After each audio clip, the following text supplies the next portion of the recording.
Right, good afternoon everyone and welcome to Leicestershire Police Facebook Live. Apologies for a little bit of a late start. We had a few technical issues that we had to get right, but hopefully we're on our way and we're running now. So we're here today. I'm PC Keith Thomas and I'm going to be talking to you about our specials campaign that's just been launched. It launched yesterday. It's a little bit of a different campaign this time and I've got my colleague here with me today. I'll let her introduce herself. Good afternoon, my name's Sergeant Charlotte Dickens. I'm the Volunteers and Policing Sergeant here at Leicestershire Police, so my role is to look after the Special Constables and the coordinators and oversee some of the recruitment and the training that we do with the specials here. That's brilliant, Charlotte, thank you very much. The reason why Charlotte's here today is, again, to take you through a slightly different approach that we're running this time for the specials campaign. We'll still be doing the normal entry route, so to speak, for Leicestershire Police, which is taking you through that volunteering process, which takes about 6 months in total.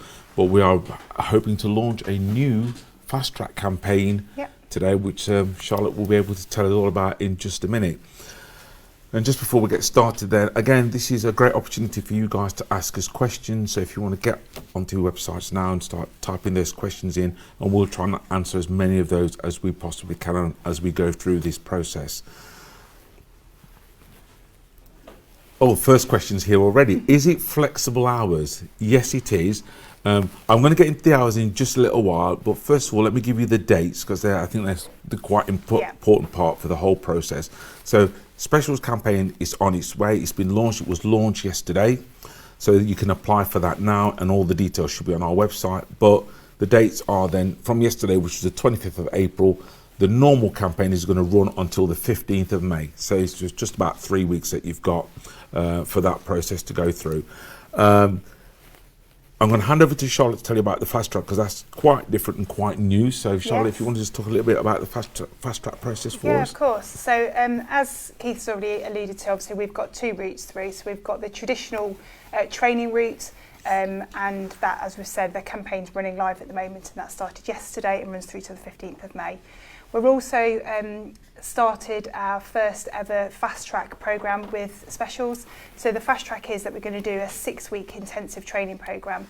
So rather than the traditional 6-month training programme, which you can still apply for, and that's our traditional recruitment route, we've also got a 6-week summer campaign, which again is open. So it's the same process that you go through. All the details are still on the website. You can just choose which application you would like to go to.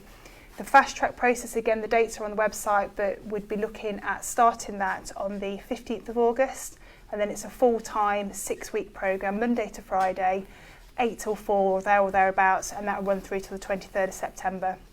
So it's just that faster training programme that you would do within that first one. It's exactly the same training that you go through, it's just more condensed for those that are able to do that. Yeah, that's brilliant. Thank you very much, Charlotte. So let's get on to some of those questions then that were being asked. The first one we have here is asking whether it is flexible hours. Of course, it is. It's volunteering, so there's no salary, no being paid for it. And because it is volunteering, the time is entirely up to you. However, there is a minimum criteria on the timing. We look for about 4 hours per week. So overall, we ask for 16 hours per month as a commitment to the role. Would you say there's any difference to that, Charlotte? No, not at all. I think the interesting thing, or the thing to make out to get out there, is that the flexible hours come in once you're training.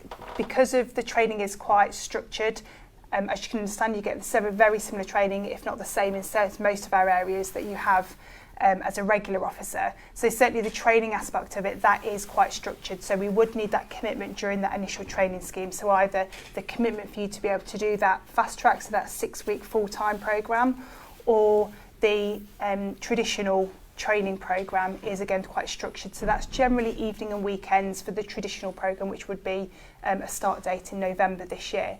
Once you've done that initial training and you get attested and you're out at the station that you choose to go to, obviously the flexibility of which station you can go to, which is better for yourself, and that is then flexible, so we can work around you. We have some specials that can only work weekends, We have some that will just work a day shift on a Monday because that's when they have it off work.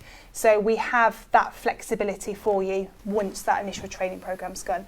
I've just noticed we've just got another question that's just come in to say, do we accept transferee specials and special sergeants?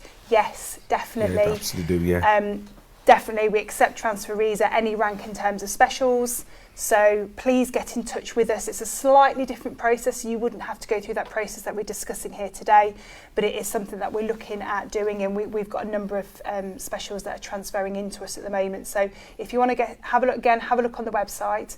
You'll be able to contact either the recruitment team or myself and the volunteers and policing team. Send us an email and we can just talk you through that process as that individual process. That'd be great. Absolutely. And again, another question that's coming in, what qualifications are needed?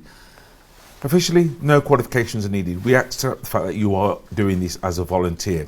All we ask is that you're able to demonstrate, your level of English, and you'll be doing all of that during the application process. So we don't really need to test you for anything further than that. So there's no actual official qualifications required for the role. It is purely a volunteer role. Yeah.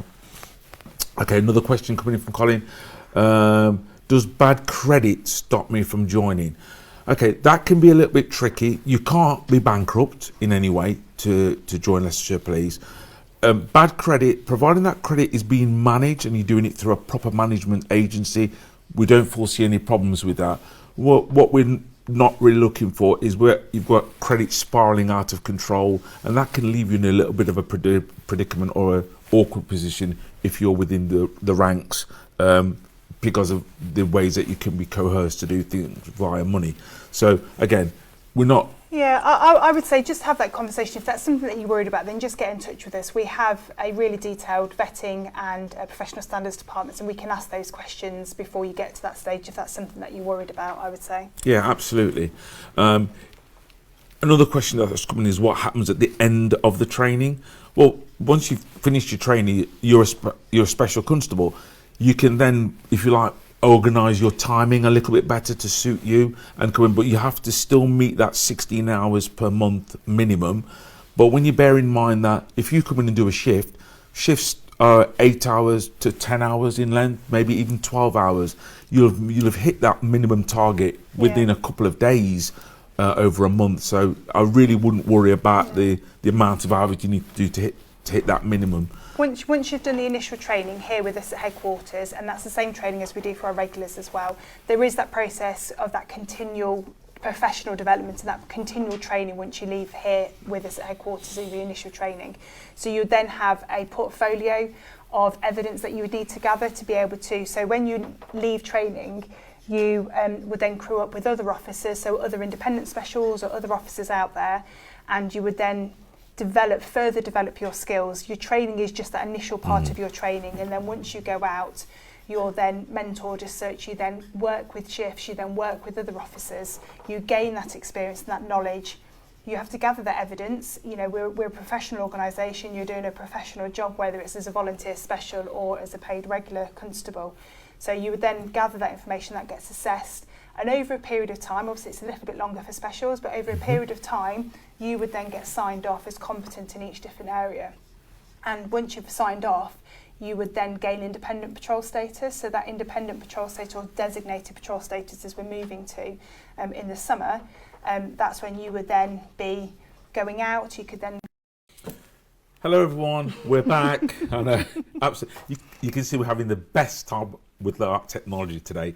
Apparently we lost the sound through the last part of the webinar, so we're going to try and recap and bring you guys up to speed. So I think the most important thing to do then at the moment is I'm going to get back to the question shortly. I'm going to start with the dates again so that we know that. So the campaign, both campaigns are open. If you remember from the first half, we're doing the normal regular 6-month plan, and we've got this new fast track 6-week plan that's running ahead. Both started yesterday on the 25th. The normal will run until the 15th of May, and the fast track will run until the 8th of May. So that's the time you've got to get your applications in. Once your applications are in, we can look then at the start dates for the training, and for the fast track, the start date will be the 15th of August, and that runs until the 23rd of September. With the normal, It will start on the 21st of November and will run for 6 weeks. So that's 6 months. 6 months, not for 6 weeks, 6 months, yes. Thank you. So, yeah, it runs for 6 months on the normal. Let's talk you through the application process then as a next step. So what the process involves is you completing the application form, and that's online. That will then go off to be vetted. It'll also have all the eligibility, I hate that word, eligibility, that's the one, eligibility checks on there to make sure that we're happy with everything that you've disclosed. We'll then have a pre-sift process, which will then dwindle those numbers down even further. Once you've got through that, we then have you in for a 20-minute, is it 20 minutes now? 20-minute telephone interview, yeah. So you'll have a conversation, and that telephone interview, it is more of a conversation. So that's more about finding out about your reasons for wanting to be a special, what research have you done, making sure that you're understanding of the commitments in terms of the training dates, and just going through a little bit about kind of what research you've done. So I would just say that's a really important thing to think about, certainly for that telephone interview, about your understanding of what the role is, what your expectations of the role, and it's just to make sure that you're coming into it, I suppose, with your eyes wide open, really. Yeah, absolutely. And also making sure that you have an idea about Leicestershire Police and what we do and what our values are, what we stand for. So these are all the opportunity for you to get that in. You then have the internal assessment centre. That's all done here at Force Headquarters. And then finally those pre-employment checks that complete things like vettings and fitness and media checks and so forth. And that would be the whole process done then before you would actually come on board. So gone over all of those for you. I will recap those as we go through, not a problem there. But let's get back to those questions. And I think the last one I saw was from Tom. That was a really good question. So if I got a job in the police, can I go out walking on the beat, or do I have to drive in a car all day? Believe me, we want you out there walking on the beat. There's not enough officers out there at the best of times. So having you been able to go out there and walk and wanting to do that is absolutely brilliant. Yes, we're going to need the cars out there as well. You're going to be supporting the regular officers. The regular officers will be supporting you, but we definitely need you out there on the beat. Yeah, sure. certainly within that front line, as I've discussed previously. Obviously, when you go out and you've done your initial training, obviously you've then got that second phase of your training, which is that in company when you are crewed up with others and you're working through those competences to get those ticked off initially.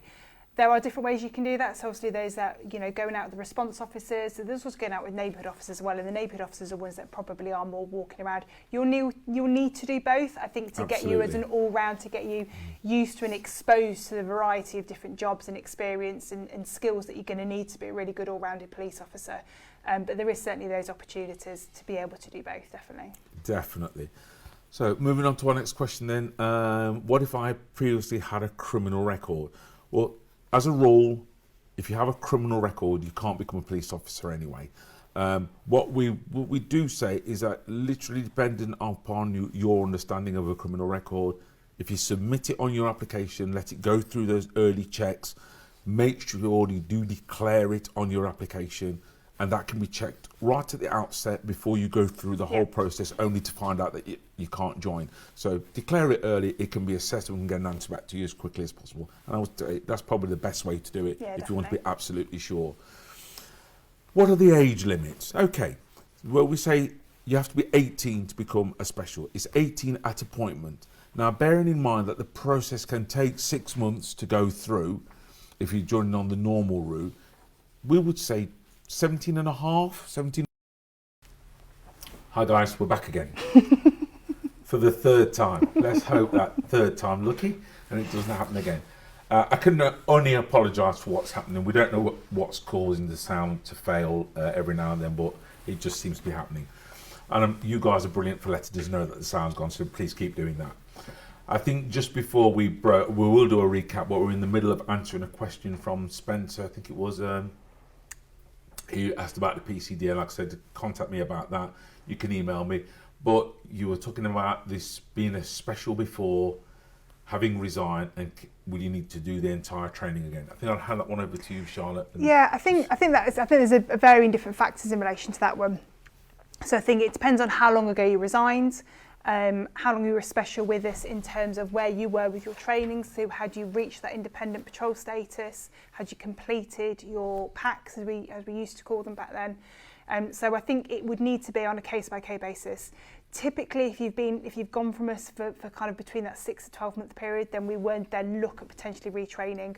We've got a new curriculum, a new national curriculum that's starting for specials across the nation in June time this year. So the training is going to be slightly different anyway in terms of that. So, but what I would say is if you just get in touch with Keith and the recruiting team, with those details, with those contact details about, you know, when did you leave as a special, what stage were you at, and then we can then just assess that individually. And then because we do offer the opportunity to come back in without going through that process. But like I said, it would just depend on where you left and at what point.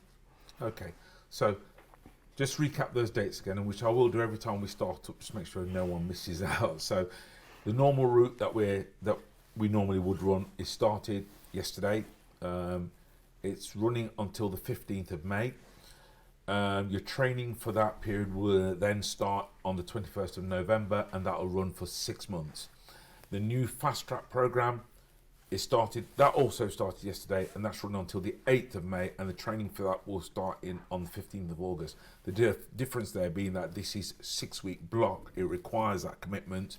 We've agreed that it's going to be around 8 till 4 for the hours on that. So you don't have that choice. That is a fixed period that you need to commit for. Yeah. We've had another question that says, do I have to live in Leicestershire? No, not at all. You don't have to live in Leicestershire. Obviously, just bear in mind that the travel, obviously, you could be doing some quite late shifts, finishing late at night, could be finishing early hours in the morning, or if you're doing those night shifts. So just bear in mind for your own welfare in terms of your travel and how far you are travelling. But no, we do have specials that live, you know, just over the border. We've got Warwickshire, Coventry, Nottinghamshire, Derbyshire, Northamptonshire, even Lincolnshire. So you don't. And what we do take into consideration once you go through that training is where you do live. We ask you what stations you would like to be stationed at. For example, if you live on the border of Lincolnshire, for example, it might be easier for you to get to somewhere like Melton or one of those stations stationed that side of the county. So we would take that into consideration. But no, you don't have to live within Leicestershire. And just to add to that, it is a consideration. We can't always give everyone the station that they want. So we will ask you for more than one choice of station. The interesting about this as well is that this is about the only bit of money that we say is involved, is that we will actually pay you for your mileage anywhere inside the Leicestershire border. So if you live outside of Leicestershire, the minute you cross into the Leicestershire border, we will pay you from that point to your station, and that can be claimed as expenses. So yeah, we were quite happy for that. We've had another question that says, which kind of choose which area I want to patrol. I think we've just covered that one, and then the second part is I don't want to be near to my home, and that's completely understandable. Understandable. Like I said, we asked for 3 options for the stations that you want to go to, and you know, because you are volunteering, you know, you do have perhaps a little bit more say in where you want to be stationed, and we take things into consideration. So some people don't want to police where they live, some people don't want to police where they work, for example. So we would take all of that into consideration, and as part of that initial training programme that you go through here at headquarters, there's a number of evenings where myself and some of the special supervisors and our special coordinator would come in, and we would talk to you about that, and we would have those conversations with you about the stations, the options, and go through that with you. So absolutely. Now, just another question. Do I need a driving licence? Well, the honest answer is you don't need a driving licence. You know, you're coming in as a volunteer. We're looking for officers that can walk around on different areas. Having a driving licence does help if you become independent and you want to go out there on your own and you want to drive and use a patrol vehicle. You will need to have that licence, but is it required for the role? No, it isn't. So do you provide all the equipment and uniform? Yes, we do. As a matter of fact, I think the specials do a little bit better than the regular officers yes, because you actually get you get an allowance for your boots, and the regular officers don't. So yeah, we provide all the equipment you need for that, and all the training as well. There's nothing really there for you to outlay out for at the start of this process at all. No. Another question that's come in says, can I specialise as a special constable? So, for example, road police. And yes, definitely. Obviously, we covered this a little bit earlier on, but yes, absolutely. We still ask you to go through that initial training process, like we said, to make everybody, and that's the same for regulars, you know, to make sure that you become that really well-rounded police officer in all those areas. So you still have the same, what we call packs and that same information that we ask you to tick off to evidence that you've kind of gained that competence in that particular area, so arrest, custody, all those sorts of things. But certainly once you've got to that level, the new curriculum that we're bringing in then offers 5 different specialist phases of training once you've kind of got to that independent patrol status. And yes, we do have specialist roles within the Special Constabulary, within cybercrime, within drone team, within safer roads team. We have some at the airport, so we have lots of different specialist roles that you can get involved in. And that's really, that's ongoing, is developing all the time, getting bigger over time. So next one is being a special a good way to join the police? Absolutely. We are looking for career specials, but that doesn't change the fact that this is a good way of gaining some really good experience of the police role before you actually join up. We're also in the process. Nationally, they're looking at doing the SC to PC, so special to PC route, and that's the process that we're going on that journey at the moment. So we're really hopeful that within that new curriculum that we've got, we're going to be able to get people that we can then transfer within that period of time once you've gained that independent patrol status, once you're at that certain level. So it's not a quicker process, it just takes you that time to get up to that level, but then there hopefully will be that transition through from being a special to be a PC, which might be a little bit easier. Absolutely. So what experience do I need to apply? Well, life experience really. You don't actually need any kind of qualification or experience as such, providing you're there and you're eligible and you meet the criteria that we have to ask for during the application process. That's all you need to apply. We're hoping that you'll bring your skills, your individuality, your personality into our organisation and utilise those skills in the role. So life experience is all you need. Definitely. The next question's a really important one that's really close to my heart. It actually says, what support is in place for mental health support? And I expect officers must see some quite horrific scenes. Yeah, you're absolutely right. And it's something that we are really passionate about talking about at that first interview. So that first 20-minute interview that we told you about after the application form, we go into about how's your coping mechanism? What do you do to relax? What's your support network like at home? Because that's really important. Internally, we have really good support networks in place, and again, mental health has become so much on the forefront over the last couple of years. It's something that we're constantly expanding, constantly investing in as an organisation. We have something called TRIM in force. So I myself am a TRIM practitioner. So that's that trauma incident management, where we help, and anybody that's gone stuff, we've got different avenues that people can access to offer that support. Occupational health, there's wider range. We've got OK, which is a national police support network for mental health and support with all sorts of things. And that's from everything from sleep to fatigue to stress to lots of different things, to those incidents that you go to. Yeah. But, the most important thing for stress is making sure that you've got that good support network at home and friends, and those are the people that you can kind of just go to. I think for support is really important. Yeah, as well as your colleagues. Absolutely. Your colleagues would be a great support with this sort of role. We call ourselves a family, and that is pretty much what it is. We become a policing family. You can rely on colleagues to offer you that support, especially in some of those cases that you probably want to take the details home. Probably inappropriate to take that home, but you've got your colleagues that you can rely on to support you with that. And like Charlotte said, you have got the TRIM process at the lowest level, working its way through to counselling if actually required. I think Spencer had come back on regarding coming back as a resigned special. Yeah.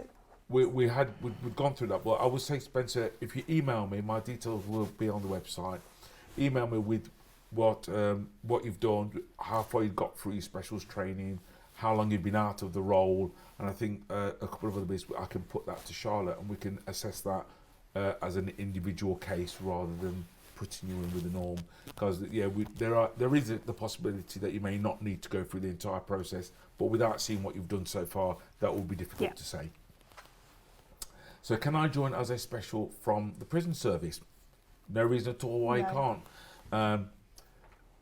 No, or if you're still a serving prison officer, no, you won't be able to. No, I assume that meant coming from the prison service to us. No, if you're a serving prison officer, no, it's one of the precluded occupations, I'm afraid. Yeah. So you won't be able to be a special as well. The next one is, can specials join the armed response, knowing that the cost of training? At the moment, specials nationally, we don't have any armed response training specials.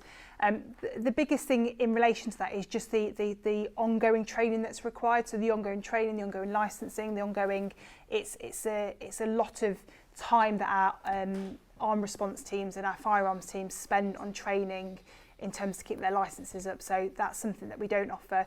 Nationally, they're looking at other things with specials around about whether or not specials can get tasers. That's a long time down the line, unfortunately, at the moment.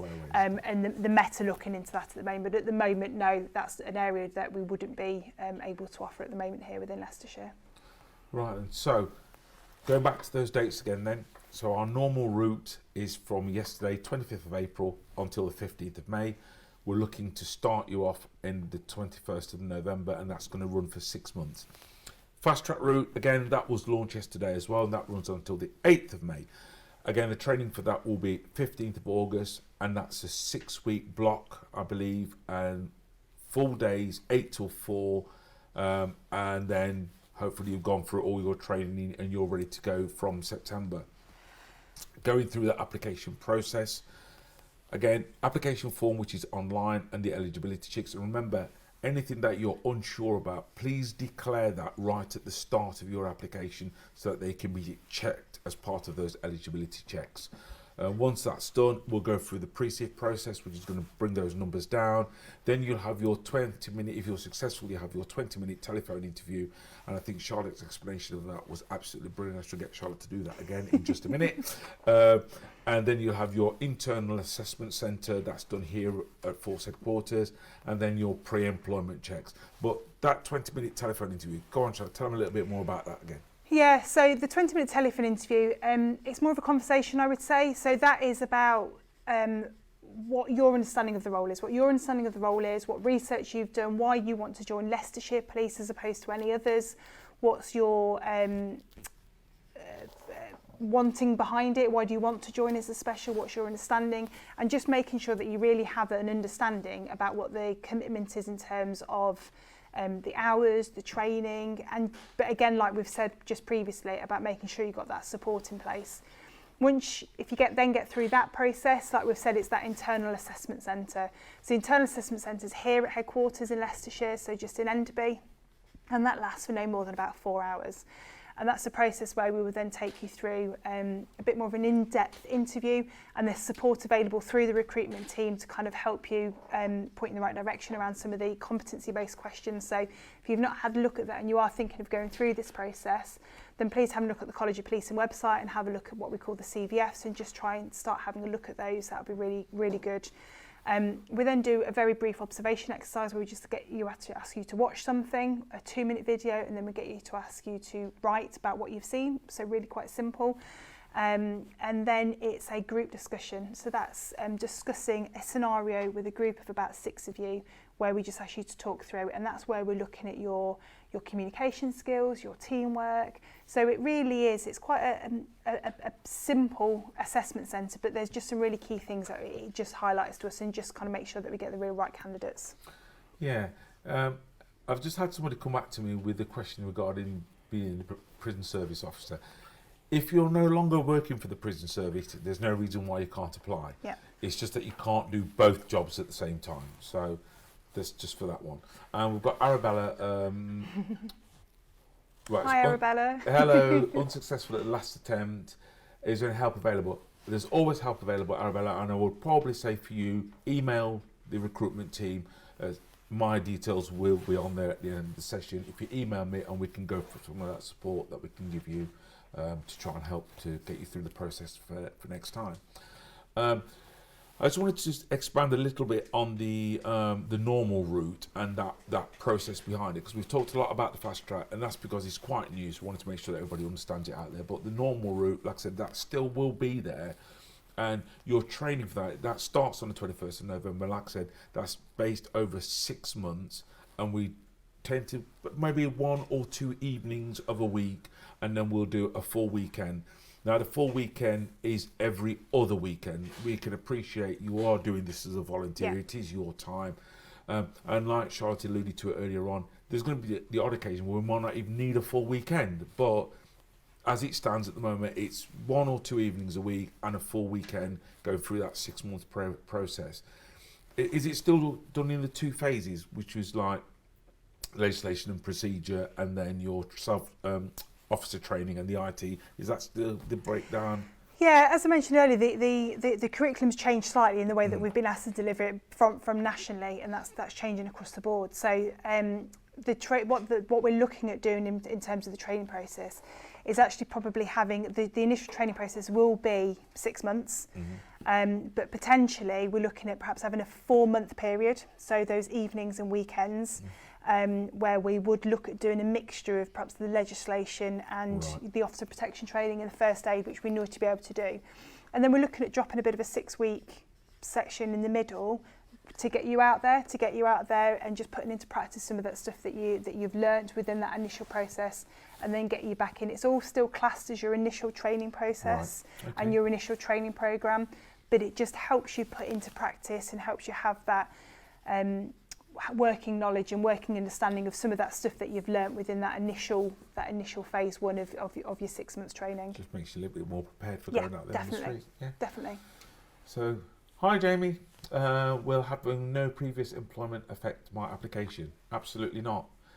Again, like we said, we'll assess your skills after you've applied and come in to go through the process. If you meet that criteria, why shouldn't you be eligible to do the role? We're not asking for any qualifications or previous experience, so we just need you and your life experience. Yeah, we're looking for good people that have got good life experience, that drive and determination. Good communication skills is key. We're looking for a whole range of people from everybody from different backgrounds, different locations. We're looking to recruit people on some of the more the rural locations, the inner city locations, so really far, wide and reaching across Leicester, Leicestershire and Rutland. That's what we really want to do. Really want to kind of have our special constabulary really represent the communities across all areas of the county and the city, with a whole raft of experience. So whether that be, the experience of those that might be coming from university, or those that might have recently been retired, or those that have got that free time, or those that love the job but just want that bit of extra and something to do. As I've said, we've got a whole range of people that work for the organisation as a special. So that's what we're really looking to have that real broad oversight of representation for the specials. Absolutely, and when you consider the diversity of Leicestershire, of Leicester and Leicestershire as a whole, we're looking for people from all areas, all walks of life. We're looking from the BAME community, we're looking for the LGBT community, we're looking for absolutely everyone. We're trying to be as inclusive as possible. You've got to look at it from the point of view is that when we're out there, you want your force to look like your community, to represent your community. And that means we want everyone, all mixtures, all kinds within the organisation. So don't feel there's a setback. If you're unsure, if you're umming and ahhing, apply. That's my advice. Apply, go through the process, and then make your mind up. Speak to us. Yeah, come and speak to us. That's what we're here for. Matt's just said he's looking forward to starting with us on 23rd of May. So you're our next cohort, Matt. Yeah. So looking forward to I'll be seeing you on the 23rd of May when you come and start. What can you expect throughout your training? So in terms of training, you'll be the first cohort going through the new curriculum. So again, it's very similar to what we've done previously. So in terms of expectations, obviously you're going to learn legislation. You're going to have hands-on practical experience. You're going to be doing role plays. You're going to meet your cohort. And I'm sure some of those that have gone through it previously, your cohort will become your family over the next 6 months over your training and beyond. I've now been in the police for 15 years and I'm still in regular contact and still have really good friendships with my cohort that I started 15 years ago. So I think it's, just enjoy it. Come in open-minded. You've got a fantastic team of trainers, really experienced team of trainers that will go through everything with you. You'll learn everything from the IT skills and the IT stuff, the systems that we use here, to the operational stuff that you'll need. You'll do role plays around some of the more practical stuff that we'll be doing. Obviously the legislation stuff. You'll go through what we call OST, so that skills training. So that's using your handcuffs and all the equipment that you get given, and also your first aid. So a real varied array of training that we give you. Completely in line with what we deliver to our regulars. We look forward to seeing you on the 23rd, and I shall see you on one of your first couple of nights as well. Yeah, absolutely. Got this question from Jamie, who said, got through the telephone interview for the apprenticeship, Does he still have to go through the telephone interview to ascertain my reasons for wanting to join the police? Not so sure on that one. It may be a case that, in your case, Jamie, you might need to just write to me so I can look that up and find out what actually happens. If you've actually got through one area already, you can't be in the role and be a special at the same time. So if you just write to me and let me know, and then I will look into that for you and give you an answer. I think we've had a couple of people that have asked questions about a couple of other roles that might be involved as well. So if you have a look on the website, there's all the information on there, all the different roles and opportunities that we've got within Leicestershire Police. So just have a look on there, because I've probably got a bit more detail on there about other roles that might be available. Definitely. The one bit I'd like to touch on to, probably coming up to the close of our session, is the fitness side. In this role, even as a volunteer, you will need to pass your fitness, and it is quite important that if you've never done anything before, you start looking at that fitness now, because the last thing you want to have happen is to get all the way through the process and then be let down on the fitness side of things. The only thing that's left within our fitness program at the moment is the bleep test. Most of the other areas of our fitness has been taken out due to COVID. So we still have the bleep test. That's still a 15-metre shuttle run, and the pass is still 5.4. Now, that may not seem very high as a pass level for the bleep test, but if you've never done one before, it can come as a bit of a surprise, and it can really get inside your head. So my advice to you would be, have a go. It's 15 metres. You can download the bleep test from the College of Policing website. I think things like Spotify and iTunes have got it as well now. You can download it from there. Mark out your 15 metres and definitely have a go. See what you like at doing that shuttle run. It's a little bit different to regular running as well. So again, even if you run regularly, just have a go at that shuttling effect and doing that bleep test. And you're looking at 5.4. Now, my advice is don't stop at 5.4, because then you have that mental aspect kicking in. You've got the worry of being tested on the day. So what we'd say is definitely go to level 6 if you can. Take it up to level 6. Then you know you've gone well above and beyond what's required, and it doesn't catch you out on the day. The one thing that I would say in relation to the fitness is, for me, it's not just about getting past that initial fitness test. I think you're going to be an operational police officer. Yes, absolutely. So you need to be fit enough in a position that you can defend yourself, that you can run after somebody, that you can carry this kit around. You know, the kit is heavy that we have to wear. So you need to be able to be fit enough to not only just pass the fitness test, but I would just say be comfortable enough that you can do this role. It is demanding, and it can be demanding at times. You know, I was speaking to a special only last week who ended up running after somebody, and then, you know, ended up then fighting with them, and having to then try and detain them, and colleagues come. So you need to be able to have that level of fitness that, you know, to keep yourself and your colleagues safe, and to be able to, you know, carry out the role that we're asking you to carry out. So don't just think of it as getting to that 5.4. That is the pass mark that we look at doing. It is, you've got to have the all-round fitness, is what I would say. Yeah, it's not just chasing after them. It's when you've caught them that your problem starts, isn't it? So absolutely.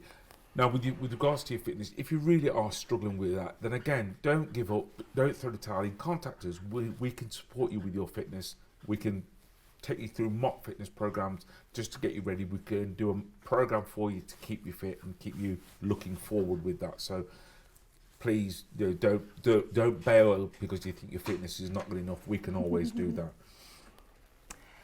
So just to reiterate, I know Keith's gone through the dates as well. So obviously both the normal traditional recruitment route and the fast track route both started yesterday. So if you go onto our website, the process is exactly the same for both in terms of the recruitment process. Obviously you've got till the 15th of May to get your application form in for the traditional route, and you've got until the 8th of May to get your application form in for the fast track route. If you go onto the website, there's 2 different application forms just so we can try and differentiate who wants to be involved in which one. Start dates, obviously for the normal one, is going to be the 21st of November, and that will run obviously for give or take every other weekend and a couple of evenings for the next 6 months. And then the fast track process is from the 15th of August to the 23rd of September, Monday to Friday, 8 till 4, give or take. Right. Another thing to keep an eye out for on the website is we're running webinars and workshops to give you that insight, help you through the recruitment process, All the dates are on the website. I think there's about 4 or 5 webinars available. I'll be running those myself. So if you need that additional help, that additional bit of information, get onto onto our website now and get yourself registered for one of those webinars. I think the first one starts tomorrow night at 5 o'clock. So you've still got time to register today if you want to get onto that one for tomorrow. And I think Matt said thank you. Look forward to meeting you also. Yeah, look forward to meeting you too, Matt, in a couple of, I was going to say a couple of months, but it's not, is it? It's next month now. All comes around. I can't believe it's May this week. So coming around really quick. Get your applications in. And good luck. And good luck to everyone. Say take care. Thank you. Bye.